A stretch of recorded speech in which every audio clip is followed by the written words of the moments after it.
Sa mga dadaan sa EDSA ngayong araw, asahan ng bibigat ang trapiko dahil sa trillion peso march at mga aktibidad para sa 40th anniversary ng EDSA People Power Revolution.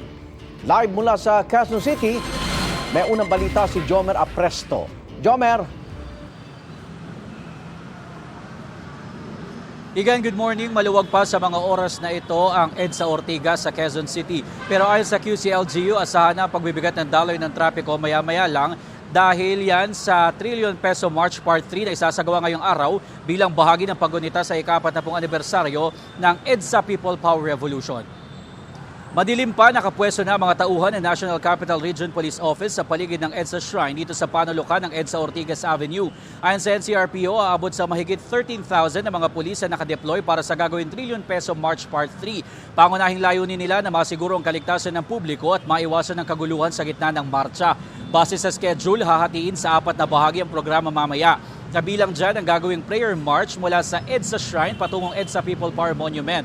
Alas 7 ng umaga nag-umpisa ang assembly. Magkakaroon ng maghapong programa sa EDSA People Power Monument. Magkakaroon din ng banal na misa mamayang alas 6 ng gabi dito sa EDSA Shrine. Pagsapit naman ng alas 7 ng gabi, magkakaroon ng outdoor concert sa may Quezon Avenue.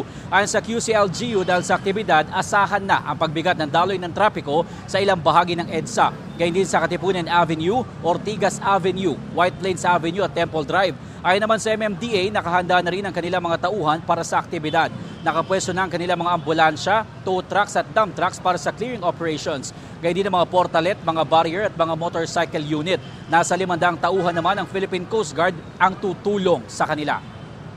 Igan, sabi ng QCLGU, inaasahan nila na posibleng umabot hanggang sa 50,000 ang dadalo sa aktibidad ngayong araw sa Trillion Peso March at sa paggunita sa EDSA People Power Revolution. At kanina, Igan, nakita natin si Police Major General Anthony Abirin dito sa bahagi ng EDSA Ortigas at para tiyakin yung latag ng seguridad dito. Sa ngayon ay nag-iikot na siya sa bahagi ng EDSA White Plains. At yan ang unang balita. Ako po si Jomer Apresto para sa GMA Integrated News.